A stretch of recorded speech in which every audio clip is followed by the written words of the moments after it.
population of Muslims of India is 218 million right now. Out of 280 million, 80% of them are below poverty line. They work hard and they earn less than $1 a day. When we started IMRC, it was as a relief organization almost 30 years back. And since then, we have evolved into providing different services. Other than relief, we provide services into education, in healthcare, social welfare, and religious activities.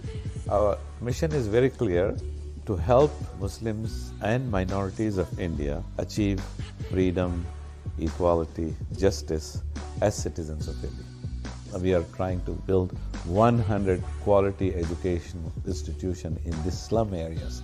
Many of these students are farm workers, laborers, rickshaw drivers, and when these students go to college, become the engineer or MBA, they can change their whole family, they can change the whole village. मेरे गांव में ना बहुत कम लड़कियां पढ़ी लिखी, लड़कियां क्या, लड़के भी नहीं पढ़े लिखे, पढ़ाई क्या है वो जानते ही तक नहीं है. If they learn something, they can understand something, they can read something, they can protect themselves, they can take care of themselves, they can look after their property. They will not be exploited by the society. A suburb of Hyderabad, it's called Moinabad. That's where we started out first with the orphanage, and then following that, we have opened up a very class, state-of-the-art high school, recently getting permission for changing it into a junior college, and inshallah very soon we will have a college of education right there at those premises.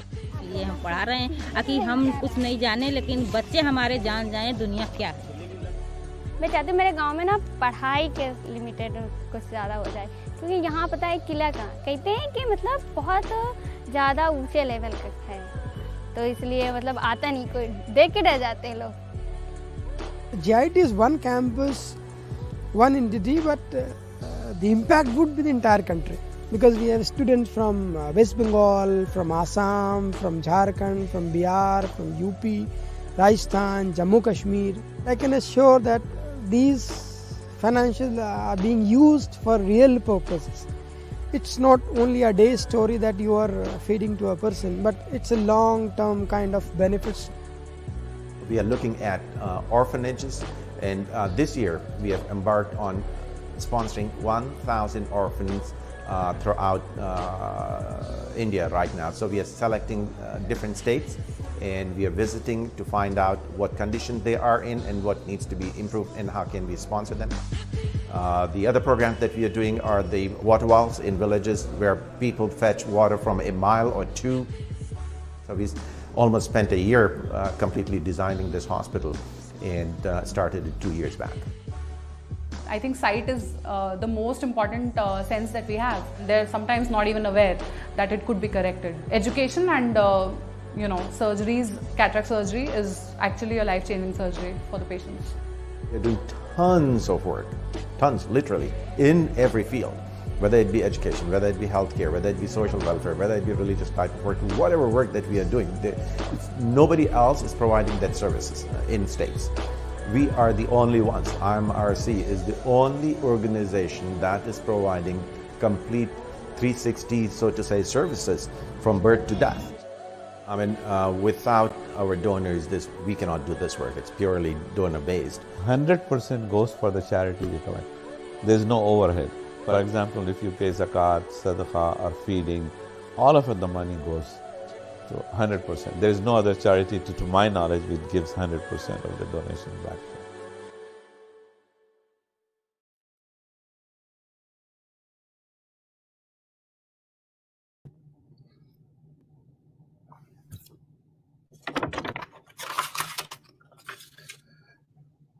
Assalamu alaikum, adab. Welcome to IMRC program on citizenship and constitution, India's Muslims in the age of Hindutva. I welcome all of you to today's program. And my name is Manzoor Ghori. I'm the executive director of IMRC. IMRC was started almost 40 years ago And the mission statement of IMRC is to help India's Muslim achieve freedom, justice, equality as citizens of India. We have an excellent program and best speakers with us. Our first speaker is Dr. Hatem Bazian. Dr. Bazian is a teaching professor in the Department of Near Eastern and Ethnic Studies at the University of California, Berkeley. Dr. Bazian is an advisor to the Religion, Politics, and Globalization Center at the UC Berkeley. In 2009, he founded the Islamophobia Research and Documentation Project at UC Berkeley. He is editor-in-chief of Islamophobia Studies Journal and founder and director of the International Islamophobia Studies Consortium. Dr. Hatem will speak for 20 minutes. His topic is Islamophobia in India and its impact in India and US. I welcome Hatem Bazian for tonight's program. Thank you for joining us. Thank you for having me. Good evening wait a second, so Assalamu alaikum and welcome. And thank you for having me. It's really a pleasure to be back in IMRC event. I always look forward to participating and joining any of the activities that IMRC puts on, and also on this occasion for such an important event, which is Indian Muslims in the age of the Hindutva. And my work on India, as well as the center's work on India, began really with noticing the linkages that have been emerging between some of the Islamophobic organizations here in the United States and some of the activists that are affiliated with PGP and RSS, and more coming into the focal point during Modi's visit to Northern California. And during his visit to Northern California, what was really shocking and of utmost concern is that some civil society leadership, figures that were presidents of universities and colleges, leaders of companies at the local level, mayors and city council members, all did not feel any at least opposition or trepidation of both accepting to participate in the event of welcoming Narendra Modi here in the Bay Area, and also participating in really a special honor to someone that up to the most recent past was prohibited from entering the United States because of his responsibility, direct responsibility of the violence and the wanton massacres in Gujarat.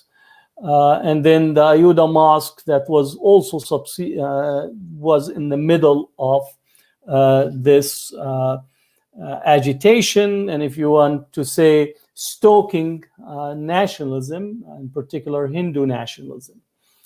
So this interest developed into really beginning to examine the distinctiveness of Islamophobia in India, in the nature of the Hindutva as the ideology, or the Hinduness or Hindu nation as well, that in essence can be articulated or understood in this way.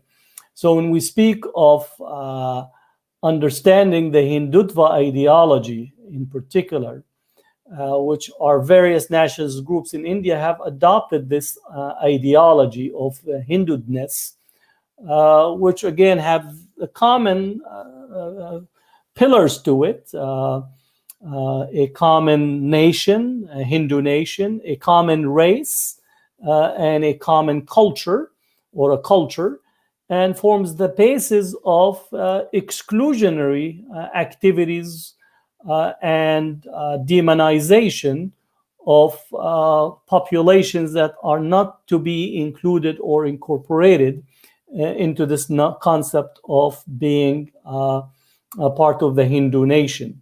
So in this sense, when we speak about Hindutva, including the Hinduness of the nation, that means the Muslim population, the 200 plus million Muslim population, the Christian population, the Sikh, but also more importantly, the Dalits, or the concept for people who possibly don't at least access this concept of the untouchables or the lower caste are also included, because really, while the Dalits are Hindu, but they're the wrong type of Hindu, if you want to use that conceptualization, and also the long history and relations between the Dalit and Muslim population and the Sikh is really to force them back, which is the concept of coming home or bringing them back home. So it really developed into trying to understand the elements of Hindu nationalism, the rise of the PGP party, the RSS, and the different methods and tools that are being deployed in relations to India. And this crystallized in a full report of looking at Islamophobia in India and the rise of Hindu nationalism. Now, if you are observing public discourse on India, it's often been, at least before the pandemic and a little bit before, was focused on, in essence, the economic engine, India as the new startup nation, the technology,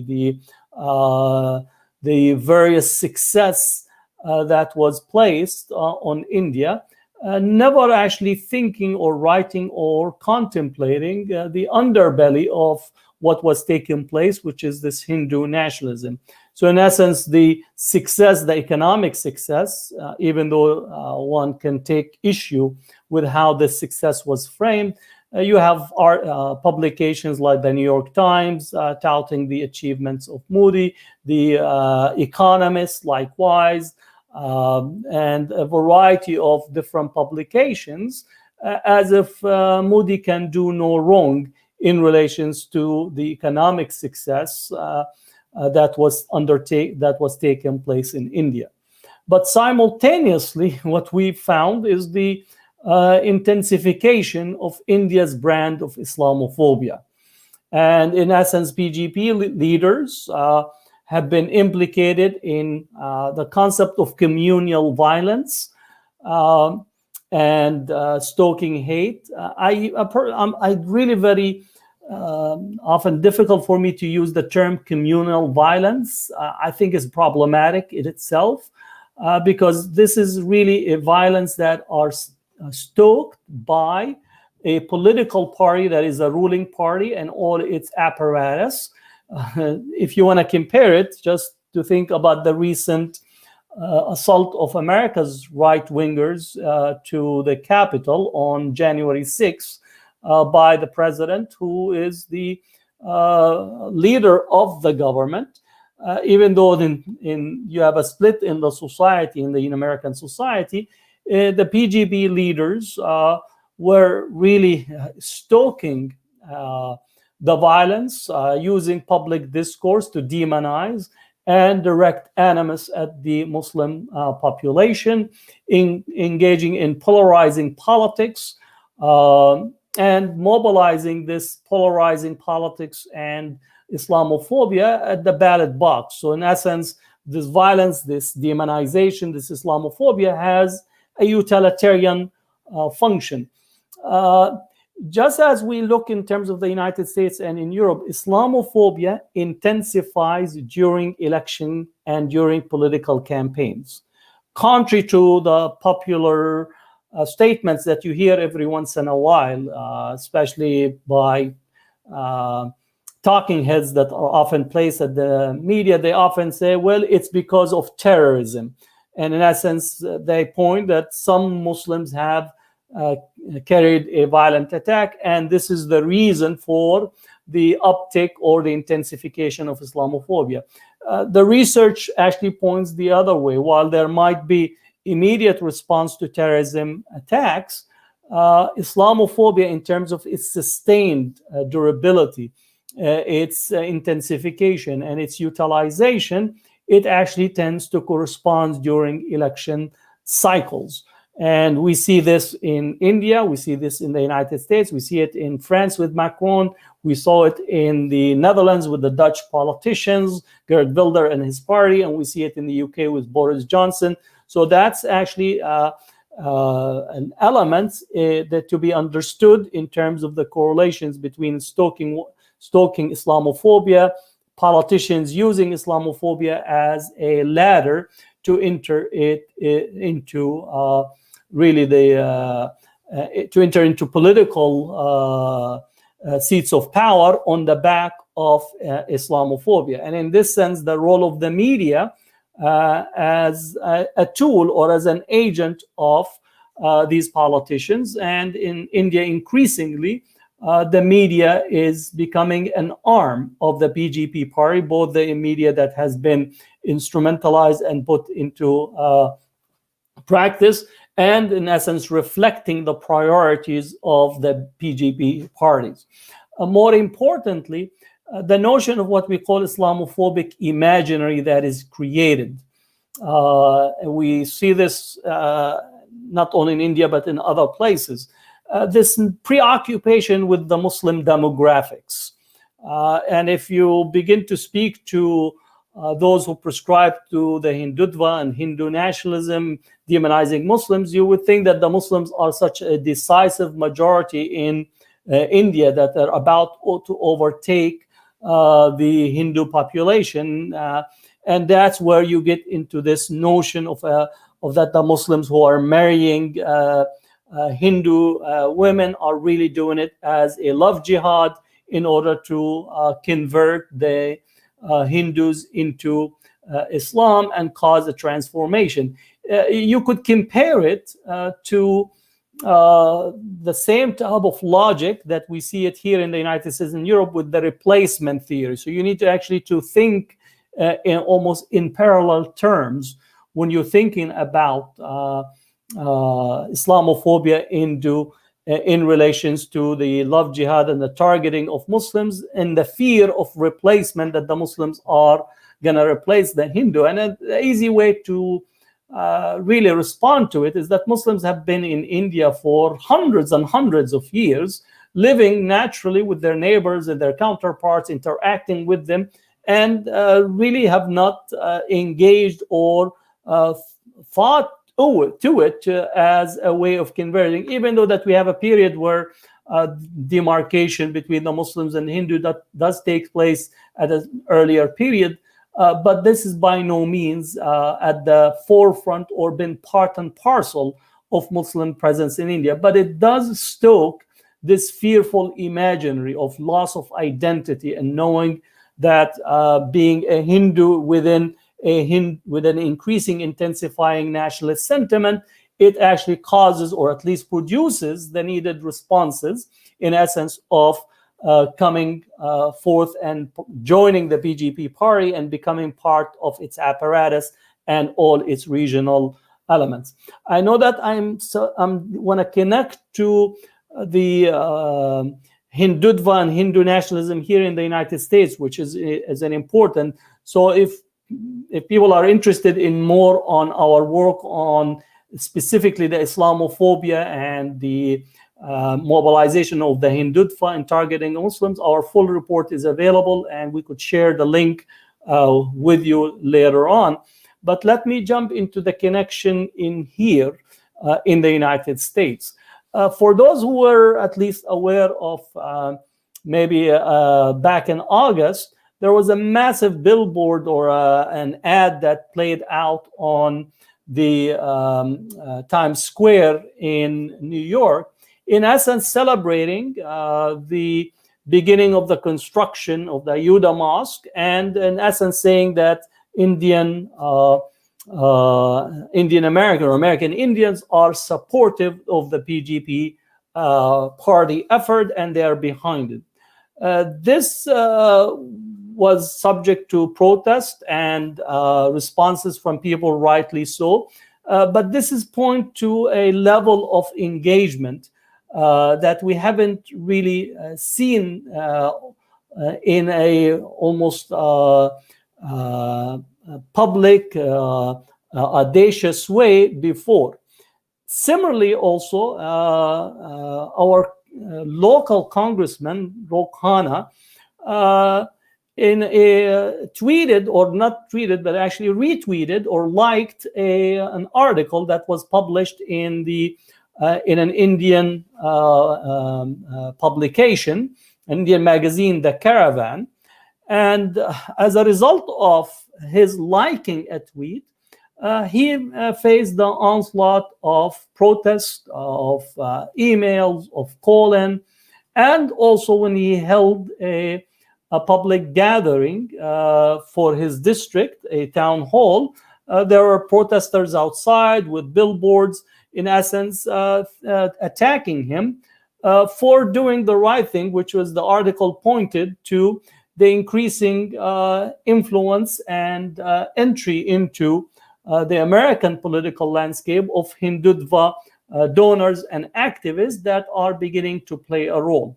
Following this incident, Rouhana's office received a letter signed by 230 organizations that were actually taking him to task for pointing something that is really a legitimate concern, which is the increasing influence and entry into the American landscape of Hindutva and Hindu activists that are pushing BJP, RSS, and party line, and beginning to really structure their work in the United States in accordance to the Hindutva priorities. Now, this is also coming on the heels of another incident, or another episode altogether, related to the Hindu nationalists engaging in the curriculum reform discussions and debate in the state of California, social science curriculum, which in essence attempting to frame the curriculum to be, in essence, whitewash Hindutva, whitewash Hindu nationalism, and in essence retransform the curriculum in such a way that it does not take a critical eye or just a factual based eye and examination of Hindu nationalism, as well as the long history of the 20th century, including the assassination of Gandhi himself. And that entanglement pitted, in particular, Hindu American Foundation, which is increasingly playing a strong role in influencing or attempting to influence some of the dynamics here in the United States, in such a way that Hindutva in India has become, or had emerged into an American arm of the Hindutva, or an American arm of a Hindutva network that has a number of groups and organizations, including the Hindu Mandir Executive Conference, which also brings about a networking for individuals and to be incorporated into the Hindutva work in the country, the Hindu University of America, Hindu Students Council, to be distinctive from Indian Student Council, so again at the student level, and the US HSS, which likewise is playing a role, and then the increasing participation of Hindu nationalist activists in the lobby effort, facilitating having both a lobby arm as well as a political action committee that in the most recent election made sure to sponsor and put forth in its own platform priorities relative to the political the 2020 election. So we see not only an engagement at that level, but now we also have an engagement at the political action committee. One note, again, before my time, is that the initial engagement in the United States of Hindutva and Hindu nationalist activists actually was situating within the area of diversity, inclusiveness, and multiculturalism. And in this sense, mixing the need for multiculturalism and diversity, which is really a very much needed, and it's a struggle that we continue to have, but actually entering the door of Hindu nationalism and the Hindutva as, in essence, a Trojan horse to push exclusiveness, exclusive discourses, while claiming or asserting the need to actually approach inclusivity. The last point I would say is that the strong partnership that has been struck by Hindutva activists and segments of the pro-Israel Zionist network in the United States, in such a way that their partnership is being utilized both at the advocacy level, at the strategizing level, as well as biting on distinctively Islamophobic discourses at the local level. In time and time again, in many of the cases where Muslim concerns are at play, what we find is the Hindu nationalists, as well as some of the Zionist organizations, coming in hand to actually present and put forth Islamophobic content and materials in opposition to Muslim community. So these are some of the comments that I wanted to have. Thank you for having me for this gathering. Look forward to your questions. Assalamu alaikum.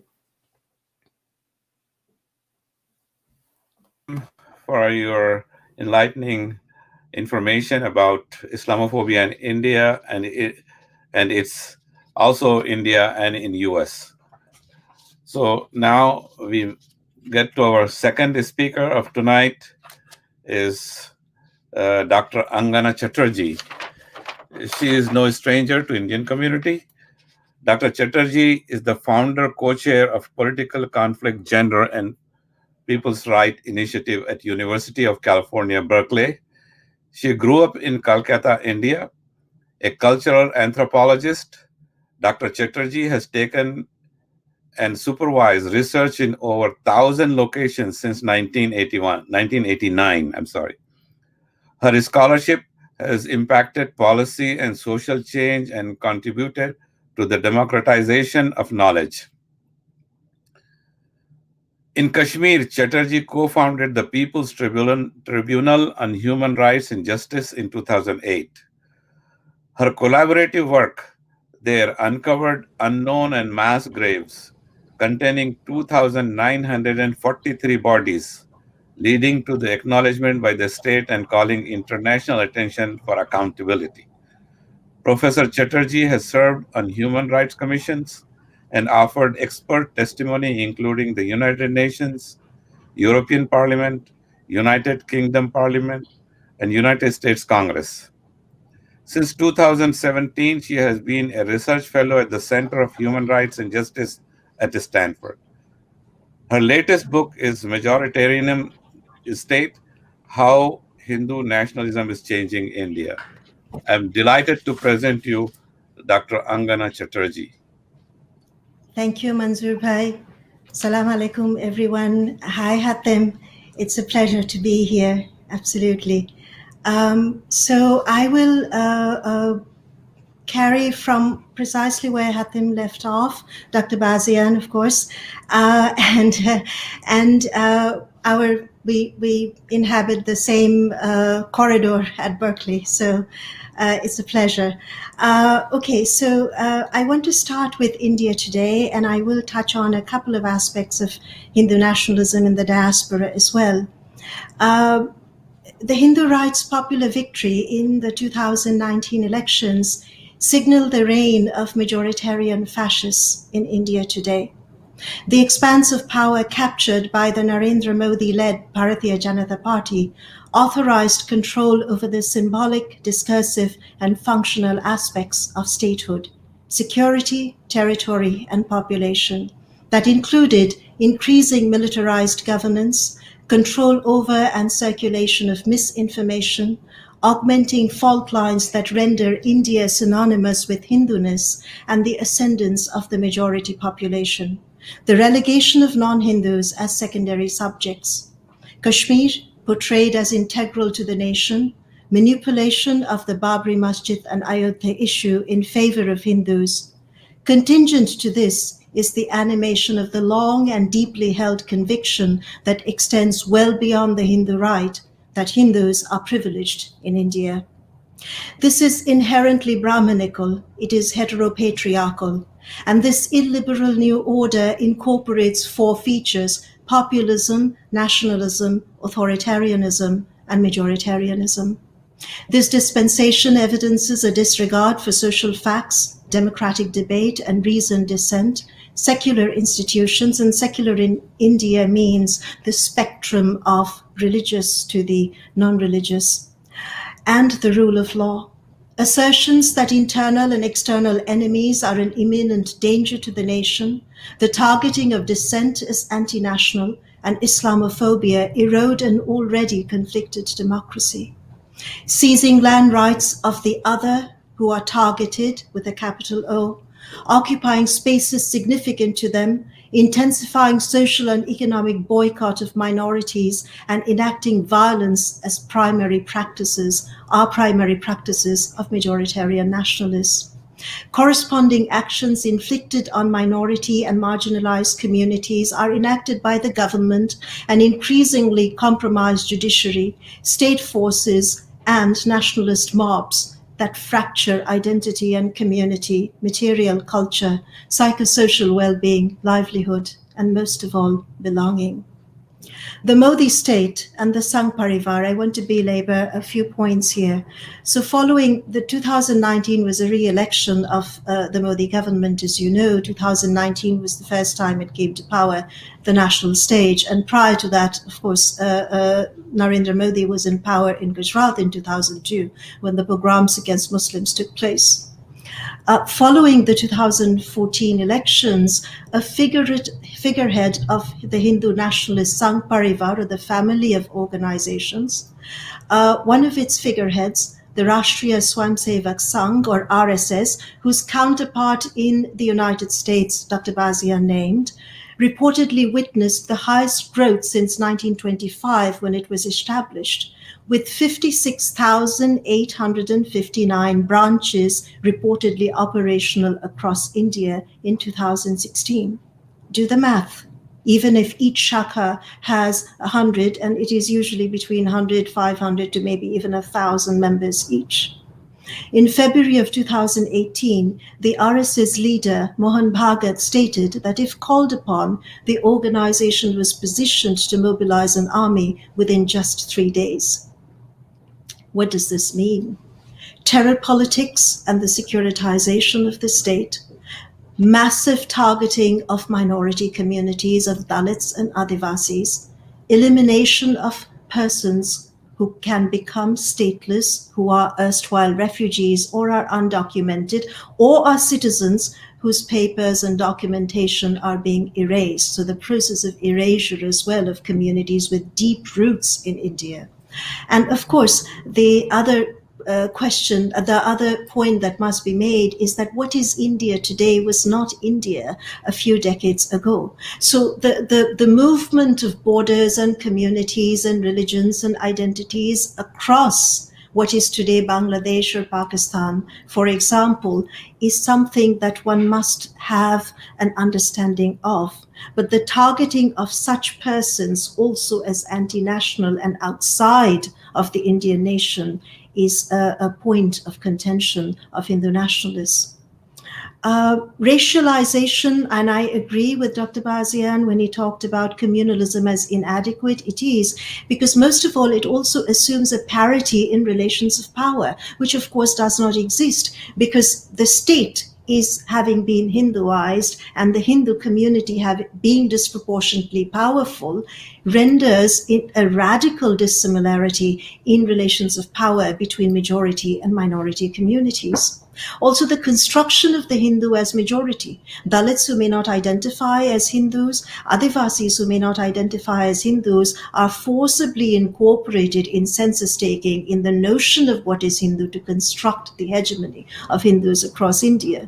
And the symbolism in all of this of something that Hindu nationalists generated as early as 1936, well before India's independence from, or the subcontinent's independence from British rule in 1947, the notion of Akhand Bharat, which stretches from Kashmir, actually beyond Kashmir, to South India, the notion of a united India that must forcibly, even if necessary, incorporate different territories into the notion of a larger India. I mentioned before, and I want to underscore the implosion of the rule of law and secular institutions, and of course the perpetration of crimes against humanity and war crimes in areas of political conflict such as Kashmir. And attendant to this is the onset of cultural genocide and the possibility of physical genocide. The exemplars of Hindu nationalist movements launch under the Modi state. I would give three examples. One is the Ayodhya judgment. The other, how am I doing for time? I want to know if I should, Farah, please, would you tell me? I want to know if I should skip or 10 minutes. Perfect. Thank you so much. The Ayodhya judgment, the Babri Masjid in Ayodhya, the 16th century mosque, Hindu nationalist claim was built on the ruins of a shrine honoring a Hindu deity Ram. In December 1992, Hindu militants demolished the mosque, pledging to build a temple at the site. The desecration was followed by intense violence. In November 2019, rendering a highly politicized verdict, India's Supreme Court, it is the apex court, allowed the construction of a Ram temple on the ruins of the mosque, asking that land be made available at an alternate site for the construction of a mosque. The Babri Masjid crisis tells us two things. The deep running organization of Hindu nationalists in India that stretches well beyond when the Bharatiya Janata Party, the BJP, has not been in power, and the persistent targeting of minority communities, and which has included 6, for example, earlier Christians, and at the present moment, the heightened Islamophobic targeting of Muslims. Another exemplar is the siege on Kashmir, which started on August 5, 2019, when the Indian state unilaterally nullified Article 370 and revoked Kashmir's partial autonomy to disestablish the state and divide it into separate union territories, bringing it under the direct rule of India's central government. Kashmiri rights to and control over land, critical to their self-professed struggle for self-determination, was violated in also the abrogation of Article 35A, the permanent residence law. Land laws further enacted in May 2020 by the neo-imperial Indian state seeks to render Muslim Kashmiris a minority in their own land, which is reminiscent of China's treatment of Tibetans over decades. The inhumane conditions since 1919 in Kashmir include the torture of children, the elderly, and women, of vast stretches of land that have been occupied, of sexualized violence, enforced disappearances, extrajudicial execution, torture, displacement of Kashmiri Hindus as well, and unknown and mass graves. Kashmir is the landscape of collectivized internment. Another exemplar is the dispossession of farmers, Dalits, Adivasis, Sikhs, Christians, Muslims, lower caste, within inverted commas, Hindus or caste-oppressed Hindus, for example, today, who bear the brutality of maldevelopment and of the nationalization and privatization of land and resources. Then the citizenship laws. And I'll get into this very briefly.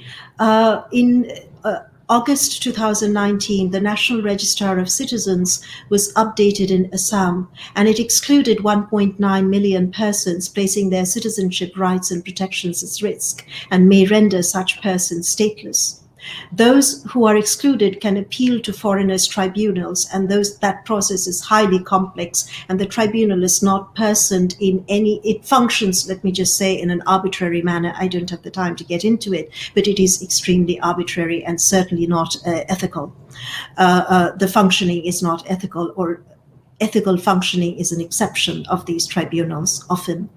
Of those excluded, reportedly 486,000 were Muslims, and 500,000 to 690,000 were Bengalis of Hindu descent, along with indigenous communities and ethnic and minority communities. Valid documentation of residency was rejected. Immigrant detention centers, also spoken of as labor and concentration camps, are being constructed to imprison those deemed illegal immigrants. Enacted in December 2019, the Citizenship Amendment Act, or the CAA, establishes new naturalization and citizenship procedures for undocumented immigrants from Buddhist, Christian, Hindu, Jain, Parsi, and Sikh communities. However, Muslims, Adivasis, or tribal communities, and Tamils are excluded. Home Minister Amit Shah had stated that the National Registrar of Citizens would be implemented to expel those deemed illegal immigrants using the pejorative term infiltrators.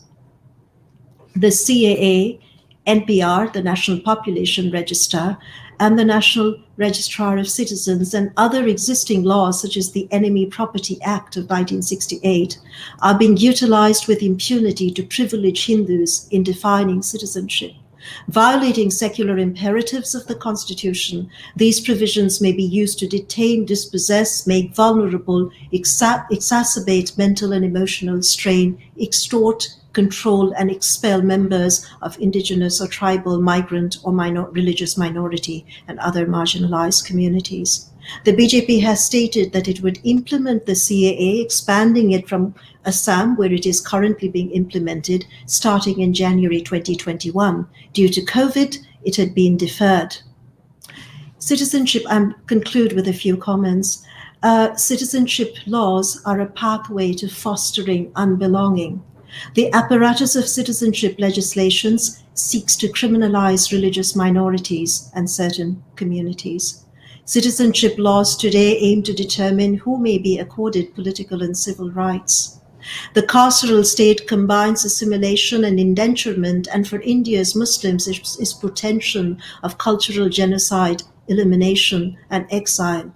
Citizenship laws in India are akin to the Nuremberg laws instituted in Nazi Germany in 1935.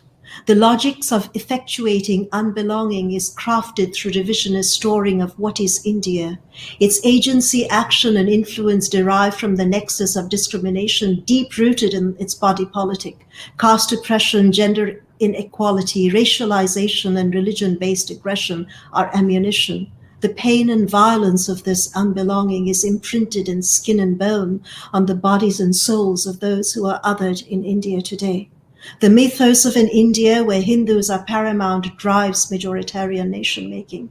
The rage and arrogance that fuel the movement for Hindutva or Hinduness draws lifeblood from the heinous annals of history, weaponizing religion, identity, and language, and demonizing difference. I'm running out of time, so I just want to say a couple of other things. One is I want to reference what happens to people who dissent. Since December of 2019, you must have seen or heard that peaceful civil society protests have cascaded across India, and dissent has been demonized. There has been violence perpetrated on dissenters, and criminal charges have been brought against hundreds of persons. Between February 24th and 28th in Delhi, there was massive violence at Shaheen Bagh and other places, and it felt like it was the continuation of the pogroms of Gujarat in 2002. Hindutva in the US, just a couple of comments. In 2002, some of us wrote a report called The Foreign Exchange of Hate. And I wanted to add one point to the excellent summary that Dr. Bazian provided, that Hindu nationalist organizations in the US have charitable status and have raised millions of dollars sending it back to India in support of the activities of hate. I want to leave you with 3 images. In Kashmir, the cries of a male Muslim torture victim over the loudspeaker. As under curfew, people across the town listen and hear his cries. In Assam, a family who had identification, they possess identification proving that they are citizens of India, a Muslim family. The man is denied citizenship, deemed illegal and an immigrant, threatened with deportation, and he commits suicide. The woman, now alone, has nowhere to turn. Her land has been mortgaged to try and find justice for her husband, who she has now lost, and she is the sole caretaker of 4 children. In Uttar Pradesh, a Dalit Muslim woman who has heard stories from Assam and is terrified. Where to from here? The rage and arrogance that fuel the Modi state, the illiberal security state, unfolds in varying registers constitutive of states of exception without end. In a video that surfaced in 2014, Adyanath, who is Chief Minister of Uttar Pradesh today, reportedly stated that if Muslims take 1 Hindu girl, we will take 100 Muslim girls. If they kill 1 Hindu, we will kill 100 Muslims. End of quote. Golwalkar, who is a key founding figure of Hindu nationalism, professed admiration for Nazi Germany and is someone that Narendra Modi extols in his book, Jyoti Punj, published in 2008. Golwalkar said, "To keep up the purity of the races and its culture, Germany shocked the world by her purging the country of the Semitic races, the Jews. Race pride at its highest has been manifested here." Continuing, "The non-Hindu must stay in the country, wholly subordinated to the Hindu nation, claiming nothing, deserving no privileges, not even citizens' rights." I want to end with a quote of a Muslim woman from Uttar Pradesh, who I had interviewed a few years ago. "We are submerged in pools of fear," she says. "The pools are deep, unending, suffocating, like a well. I cannot get out. We cannot hear each other." "What connects the pools to each other?" I ask. She says, "Shreds of skin, lost memory, forgetting." End of quote. India is in the throes of an unprecedented series of crises that threatens the very premise of its being. The world community must recognize that should it keep its silence, it is enabling India's rapid descent into a fascistic majoritarian state. Thank you. Very much, Angana. Excellent presentation. And we really appreciate. I hope we had more time. Maybe some other time we'll invite you again. I urge everyone who is watching to get her latest book, Majoritarian State, How Hindu Nationalism Changing in India. With that, we move to our next speaker. Before we go to the next speaker, we have a small video for you, about 4 minutes long. Before I go to the video, I'll just take a couple of minutes to highlight what happened in India last year in 2020, starting, like Angana said, in Kashmir. Then we had riots in Delhi, then COVID, and then they had, after each of these events, hundreds and thousands of Muslims were blamed and put in prison. when the COVID started, they blamed the Muslim virus because there was a Tablighi Jamaat Ijtima was going on, and they arrested hundreds and thousands. Recently, these people have been released. Similarly, in February, there was Shaheen Bagh demonstration. First time the Muslim women of India, hundreds and thousands all over India, came against the Citizenship Amendment Act. And also, there were thousands of them have been, hundreds have been arrested. They are in jail. The same thing happened with JNU and Muslim Jamia Millia University. Students were again arrested and put in jail. So it has been a difficult year. And Delhi riots, you know that last just less than a year ago, there was a riot. So IMRC in all these cases have been working very hard to provide the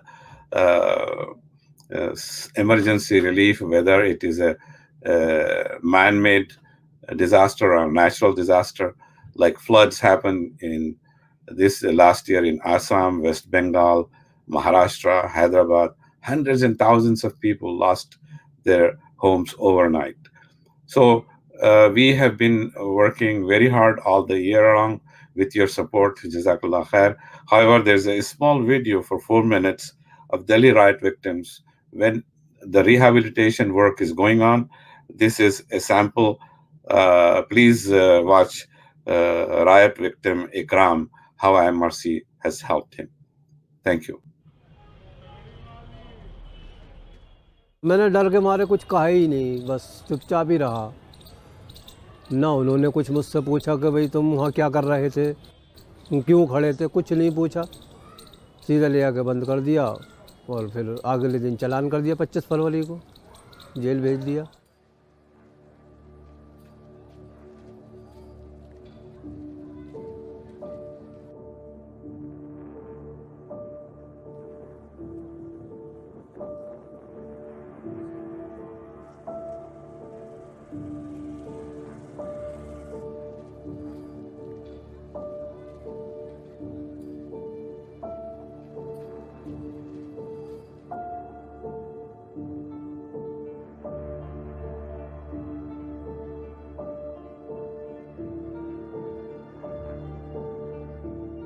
अपनी ज़िंदगी की मैंने इतना पिटाई नहीं खाई होगी, मेरे माँ बापों ने भी मुझे इतना नहीं मारा होगा, कभी हाथ भी नहीं लगाया उन्होंने मुझे, जो उन्होंने मुझे मारा।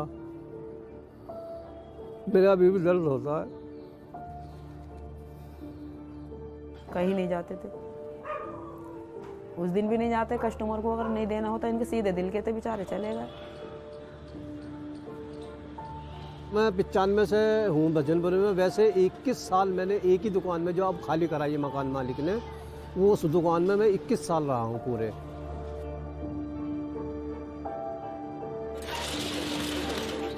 काम मेरा बहुत बढ़िया था, 7 कारीगर काम करते थे मेरे पास।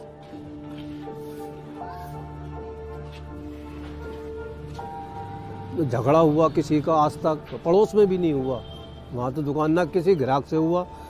सोचा भी नहीं था हमने कि यहाँ पे ऐसा होगा, कभी महसूस ही नहीं हुआ। और ना हम दोनों में, नॉन मुस्लिम मुस्लिम में कभी ऐसी बात हुई। मैंने थाने का भी मुंह नहीं देखा आज तक अपनी ज़िंदगी में।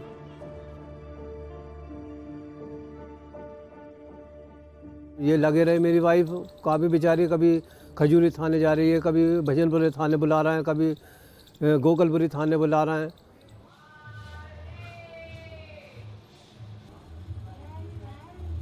मेरे आंखों में आंसू, मैं रो रही थी, दिल तो मेरा टूटा हुआ था। ये फ़ोन करते थे कि ऐसा मैं मर जाऊं तो सही है। मैं कहती तुमसे पहले मैं मर जाऊं तो सही है। काफ़ी परेशानी गुजरी, पैसा नहीं था घर पे, थोड़ा बहुत पैसा था वो खर्चे में, आने जाने में, स्कूटरों में, बसों में ख़त्म हो गया। फिर लॉकडाउन लग गया, फिर घर का खर्चा, फिर वकीलों को पैसा देना। क्या हो गया मेरे साथ में, एक दुकान लुट गई, मैं जेल चला गया, घर सारी परेशानी हो गई। बच्ची की शादी थी, मैंने कहा बच्ची की शादी करूँगा कैसे, भाई यही सोचता रहता था।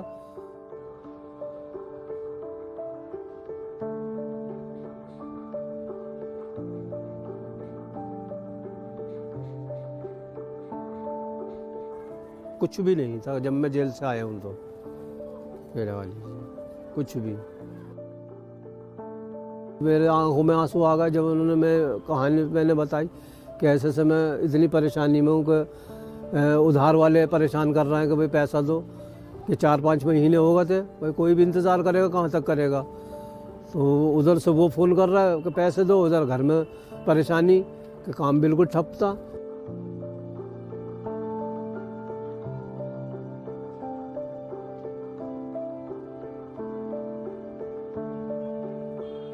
तो सबसे पहले पैसा कर्जे का दिया मैंने। घर में तो हम जैसे भी कर ही रहे हैं, और दुकान पे काम जो भी आ रहा है अपने खर्चे लाख तो आ ही रहा है। और आज खैर अल्लाह का शुक्र है, आज थोड़ा कम है, कल को ज़्यादा भी होगा, दोबारा से हो जाएगा सही, इतनी उम्मीद है परवरदिगार पे।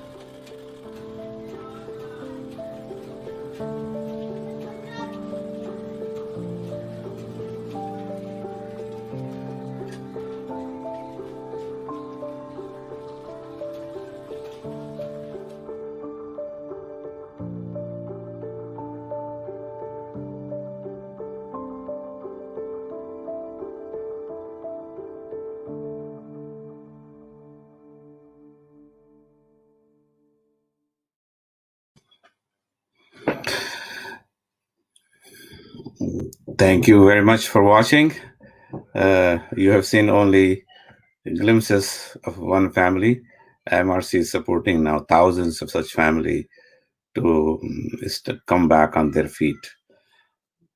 Anyway, now I would like to introduce you our next speaker, Arfa Khanam.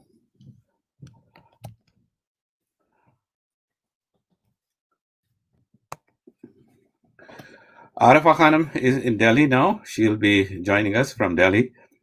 Arfa is an award-winning journalist. Arfa Khanam Sherwani has been in the news broadcast sector for the last 2 decades. She currently occupies the post of senior editor at the digital news portal The Wire. Arfa was a founding member of Rajya Sabha TV. Arfa worked with NDTV and also associated with Bollywood superstar Aamir Khan for his TV blockbuster Satyame Vijayate. Arfa won this year's Shamli Devi Jain Award, and she is with us now. Please welcome Arfa Khanam Sherwani. Thank you.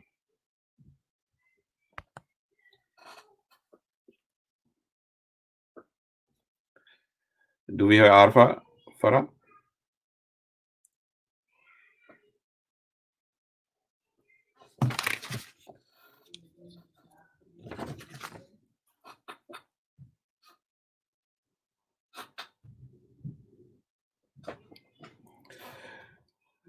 We received a message from Arfa just now. Where is that message?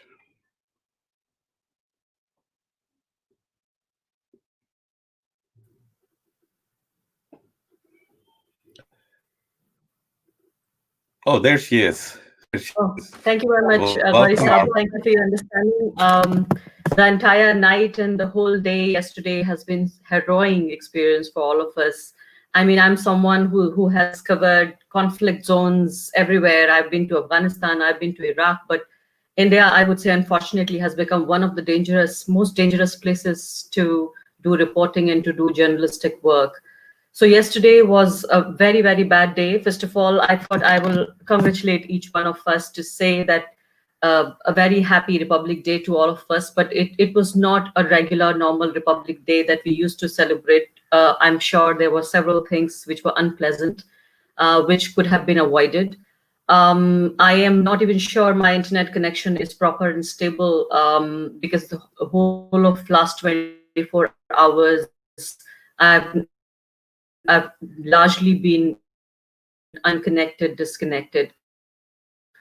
A couple of things that I want to say here, the topic that is there for that I think when we talk about state of affairs, when we talk about issues and has changed Muslim citizenship for Muslim Indians, or citizenship. I've also talked about Indian politics as the political and social atmosphere in India, and in the larger context, I would like to see Indian politics as a whole. So first of all, I think in general, what we experienced between 2014 and 19 to 2019 and now, like the rest of 1.5 years, there is a sea of change. There is a stark difference between how we saw between 14 and 19, the same government, the same ruling party in power.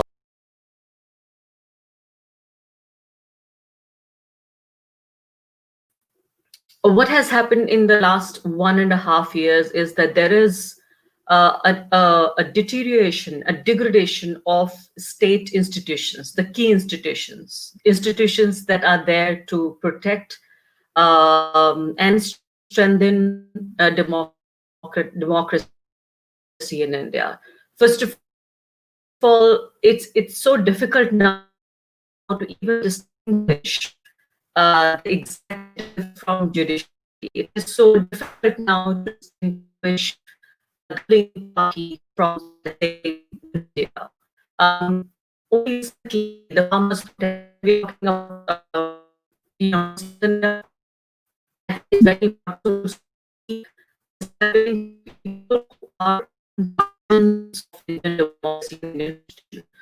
so it is about so Muslims being marginalized because of several factors.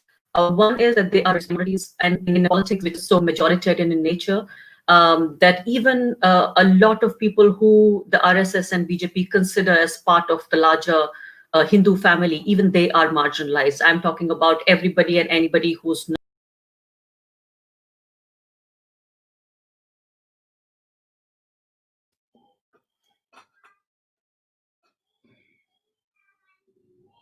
majority of Indians out of this whole idea of a new India that we are building.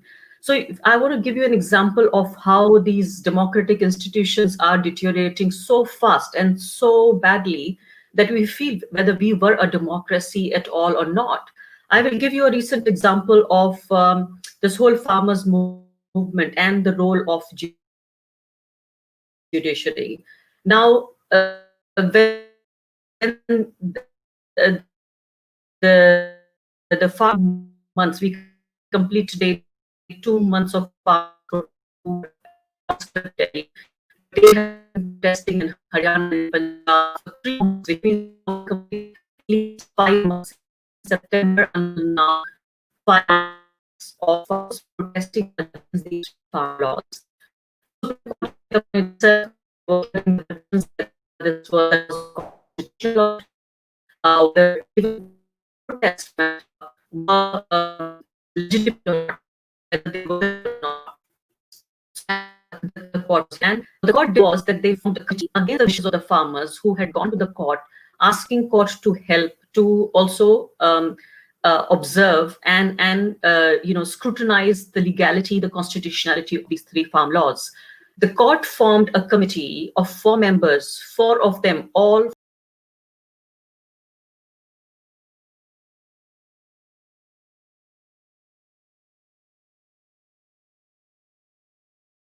person who belonged to the. I just wanted to apologize for the bad connection. I received this message from Arfa Khanam. She's saying, last 24 hours have been harrowing for all of us, especially the journalists in India. Internet services were suspended in several parts of the city, especially where I am.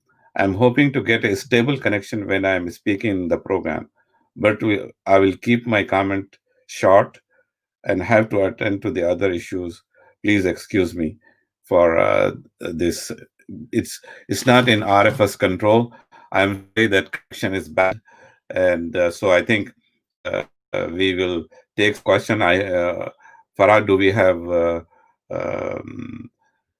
Angana and Hatem with us? So if there is a question, we can take the questions, few questions, or we will end the program as soon as, if people don't have any questions, we will be.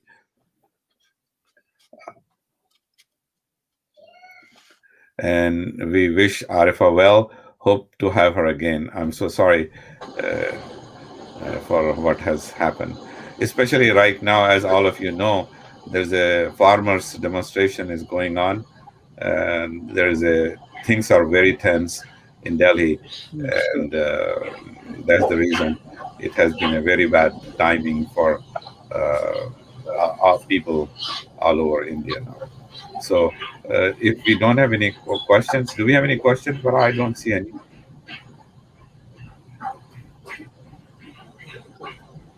I don't see the questions. Do you see? Hatem and Angana, do you? No, not No. on my. Me neither. Well, If there are I'd no- actually ask Angana about your book. What Oh, are main theses about it? I'll be interested, and then maybe to think about the comparatives. Absolutely. Why don't I start by sending you a copy, and okay. then we'll take it from there.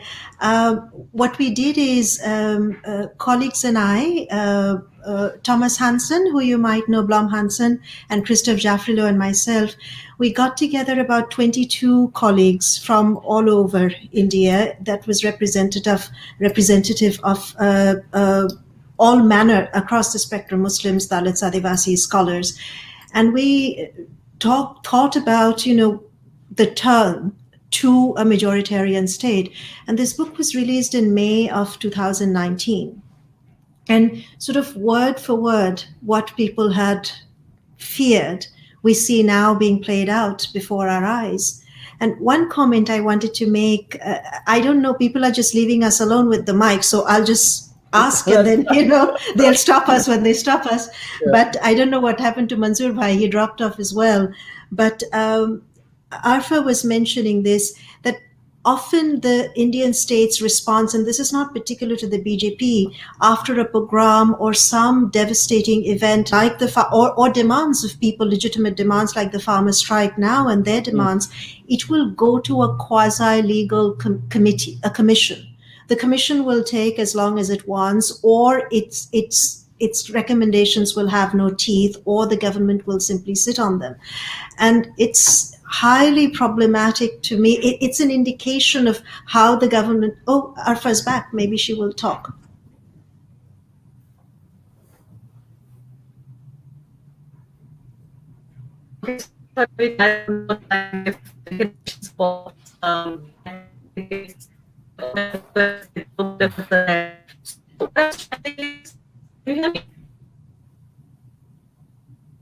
That's funny. No. Oh. And there are comments. Hatem, are you looking at the comments? Yeah, how India's democratic republic can effectively be revived. Oh, it's like a class and a thesis. And 10 years minimum. It's a lecture series. I want to actually start by talking about the percentage of Indians that are Hindutva. So when I was working in Orissa after the pogrom in Gujarat and before the massified violence against Dalit Christians and Adivasi Christians in Orissa in 2007 and 8, I spent about 7 years researching Orissa. And I found that about 10% of the state's 36 million people had been inducted into the Hindutva cadre. Now, that's a huge amount, right? That's 3.6 million people. And even if you leave out some of the states, like West Bengal may not have that many, Kerala may not have that many. But if that is spread across India, that's a huge... So to respond to the question that was asked, what percentage of Indians are with Hindutva, I would say the cadre itself would probably be about 5 to 7%. And then defining Hindutva is complex, right? Because it's not simply, it's like here with white nationalism. Mm-hmm. It's not just the nationalists, it's also people who are complicit through their silence or their indifference. It's people who don't really support violence, but also don't really support that here immigrants, for example, or African Americans or Native Americans, there it would be Muslims, for example, or other minority communities, are equal citizens or equal stakeholders of the land. So I would say that, a disproportionate percentage of the nation, because Mr. Modi did not commandeer power. He was voted into power. Not just in 2019, 14, but 19. Please go on, Hatim. And I think that once you talk about a structure, a political party that has appointed positions, that has influence on education, on media, on appointments of judges. So even though the percentage might be, let's say, 5%, 7%, or 10%, it is well-positioned number of individuals. Just think about our own condition here in the United States with the Republican Party losing the popular vote, but yet is able to appoint all these individuals to critical pieces of the government infrastructure. Absolutely. And I think more than ever now, and for many of us who speak up, and Arfa was talking about this, there's always a price to pay. There's the risk of reprisal, and it extends to where some of us live in sort of a quasi-exile, a state of exile. People are threatened, people are incarcerated, there are sedition charges against many of us, and to neutralize movements and people's movements. And I think this is more than ever, I feel, with respect to India, both in India, for all of us to not be silent, and I think for the international community to take it seriously. Because there's still the mythology that India is, after all, a democratic nation, and these are just sort of, little bits and pieces of upheaval that we can ignore. And I think, and even if it's not that, to let India's markets determine our relationship to India, which is really problematic. Dr. Bazian, do you have a comment to that? No, in terms of the... Am I audible? I think, Arifa, you wanted to speak? Okay, let me just make a short comment. I'm sorry to no, not at all. Glad to have you back. I think let me just try with the audio. Let me just try with the audio. So I think what I thought was important as a journalist, living and working from New Delhi and reporting on Mr. Modi's government for the last 6 years, it is very different. A couple of things which distinguish this tenure, especially Mr. Modi's second tenure from the first tenure, is that the democratic institutions are now disowning and abandoning the responsibility of protecting India's constitution and more so India's secularism. And if this is not an exaggeration, I must say that most of the people who are responsible to run this country, people who are there to uphold the constitution, which is India's courts, which is executive, which is the media, and in fact the people. So this is the time of the last 6. I think also academic institutions. Academic councils, the rewriting of textbooks from school all the way up to university, at the university level, then the and maldevelopment. So in the absence of the state playing a constructive role and the vitiation of people's movements, what you have is also the RSS positioning itself as a facilitator of people's development at the grassroots level. Arfa, are you there? Yes, I'm here. Keep talking. No, it is so weird. All right. So what I was trying to say is that this is the time for Indian Hindus to be very worried that their children, the entire young generation of Hindus, is radicalized to a point that they do not realize that if they are going to kill someone, I'm sure that person would be dead. But you are, after all, a murderer. You're at least going to the jail. So you are happy about the fact that you murdered someone, but you don't really care that your children are becoming the murderers. They are not becoming engineers, doctors, civil servants, journalists, but what they're ending up doing is becoming murderers, writers, anarchists. So I think this is the time for the Hindu society to realize that with this whole thing about their whatever they have, complex and things against the Indian Muslims, they are spoiling themselves own chances, and they're spoiling and taking a point of no return. and institutions a real, say, It's not very clear. It's There's a question about how effective is the OIC, Organization of Islamic Cooperation.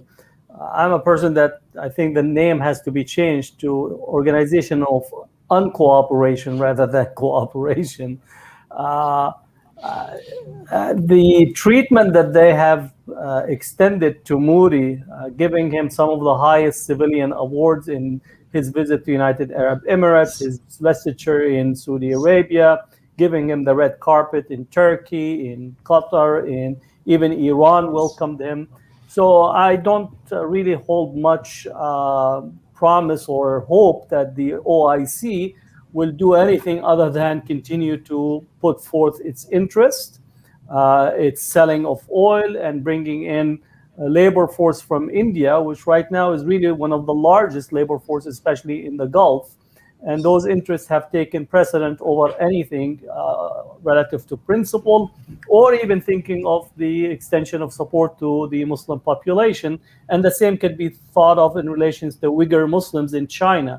The letter that a number of Muslim countries actually put to the UN, basically saying that China is not violating the rights of the Uyghur Muslims.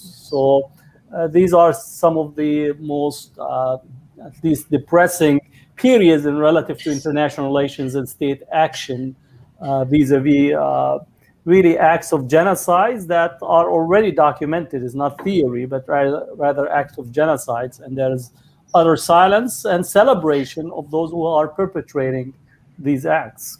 That's right. And I think also in terms of international law and structures of accountability, because of India's refusal to, it is not a treaty party to various agreements, as you know, so it becomes very difficult to hold it accountable. And I think that I'm wondering what signals this administration will send, because both Biden and Ms. Harris went on record with respect to Kashmir and the Citizenship Amendment Act, for example.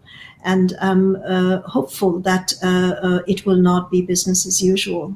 But I think it requires a lot on the part of citizenry.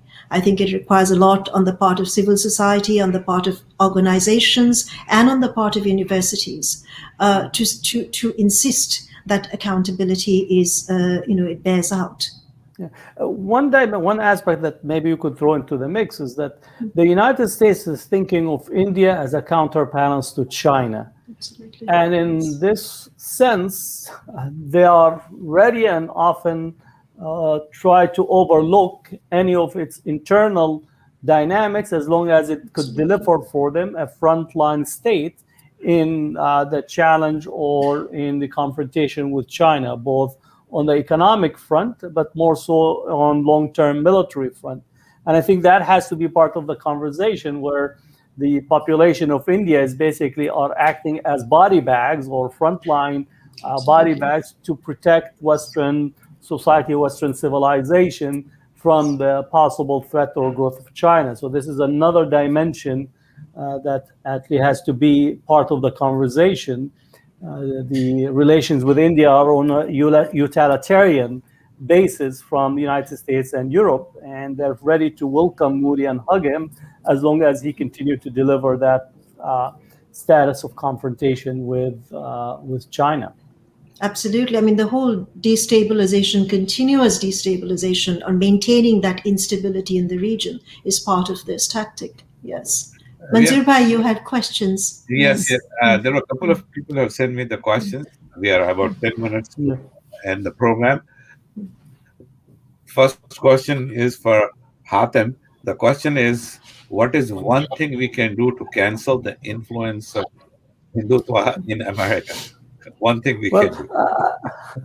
One, I don't think we should use the term cancel. I think it's just increasingly problematic. Yes, but what I think is just what we need is to reclaim our civil society and institutions away from groups and individuals that want to really subvert it and direct it toward promoting and expanding the Hindutva footprint.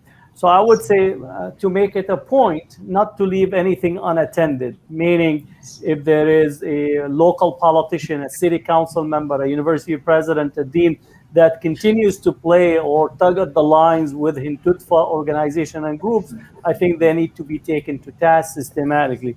The second, I do think we need to constantly continue to produce material that is digestible for what you call public opinion and policymakers. So I think this becomes very critical. I think a briefing to all the new congressmen, senators, and so on that goes out, and new briefings to the new department. You're talking about 4,000 new civil servants that will be appointed by Biden. I think in critical areas in the State Department, in the Treasury, and so on, especially knowing that the Hindutva organizations have a nonprofit status. And I think what we need is to make sure that we challenge that. But without information, you're actually unable to counter it systematically. So you asked me for one thing, I gave you two. So okay, least, double. Somebody has asked this question. I'm reading it. The next question is for Angana. Yes. Can she shed any lights on what happens to the agricultural land of those farmers who committed suicide? In my understanding, the land ownership gets transferred to the multinational seed company. Is this true? It depends. It would depend on the individual that is in concern. Mm-hmm. Sorry, Manzoor Bhai, Arifa is writing something. She wants to make final points. Sure. Please go ahead, Arifa. Can you unmute Arifa and let's try again if her I'm sorry, I stopped because she's had such a disruptive, yes. So let's give her some space. Farah, can you please put Arifa on? Unmute her. She has to unmute herself, I think. Oh.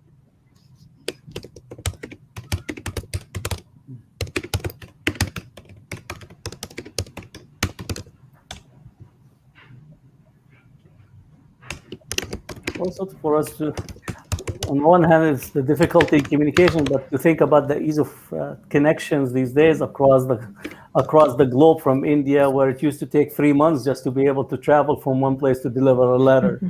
So we're worried because it's few seconds, but... Yes. Please go ahead, Arifa. All right. So what I was trying to say is that people what they don't realize is, India may be the only country in the world where the majority has the minority complex. They have been able to convince the majority population that for all their problems, the Indian Muslims are responsible, for the Mughal rulers are responsible. And they even are accepting their miseries as long as they feel the Muslims are getting disciplined, they are, being taught a lesson.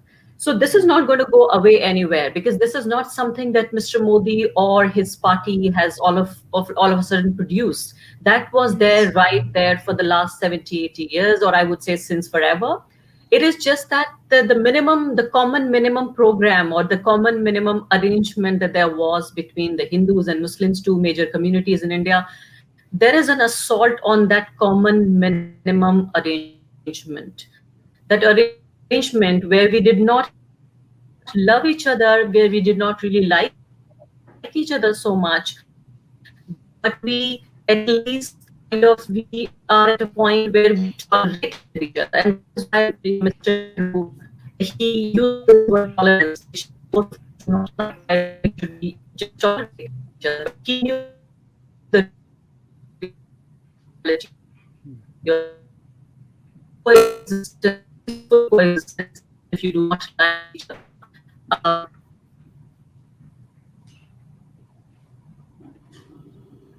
So you want to continue where?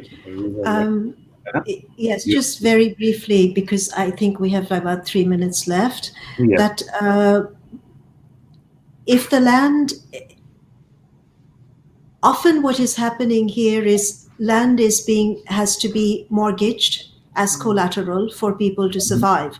And the smaller the portion of land, and this is not today, this is through the land revolution, the green revolutions that have taken place, where a farmer having half an acre of land had to mortgage it in order, so there are sort of large farmers or large landholders who own large collectives of land that are made up of little plots of land from 100 different people. They are actually indentured on their own land. So their lands are not their own, even if they might hold the title. And then with the land, the hybridization of seeds, of fertilizers, of pesticides, all of that is part of the nexus of this indenturement, and including monocropping that's rendered the land less and less fertile, less and less viable for cropping, for example. And the demands of land, where traditionally a farmer would have, for example, one crop and then a low season where they would have some vegetables or something and then another crop, they're trying to eke out maybe 2-3 crops a year, which is not possible. So in many cases, this indenturement would simply, the family would not inherit the land. The land would simply go to where it is already being held as collateral. But I feel strongly that given the context, the politics, and the law, if there are human rights lawyers, and I know that many are trying to put together sort of, this preliminary conversation to challenge what is happening to the land of the people that have committed suicide, technically it should bear out, except unless the courts are compromised. And this is one of the points that Dr. Bazian was making before, that if institutions are compromised, even if people are trying to bring forward and they succeed in bringing forward their case, the institution will not award them the judgment that they are deserving of. And this is why internationalization becomes so critical, because where do people turn? They might organize, they might come out in millions, they might even get to the courts. But what happens if those institutions themselves are compromised? Manzoor Bhai, you unmute. She has muted me, not me. Anyway, Farah is controlling. She's the boss. She's the boss. Yes, that's good. We support that. Okay. No, she has done a very good job in the difficult circumstances. Absolutely, really wonderful. I just wanted to thank everyone, especially Hatem and Angana, and also Arfa Khanam. It has been a difficult day, as all of us know, in India, with the farmers' protest in Delhi, and it's a sad situation. However, I want to thank everyone for participating. I invite you to attend our series. We are planning to do at least one program a month. So I thank all the participants for their support, and thank you very much. Jazakallah khair. Khuda Hafiz. Goodbye. Salam. Assalamu alaikum. Khuda Hafiz. Thank you so much.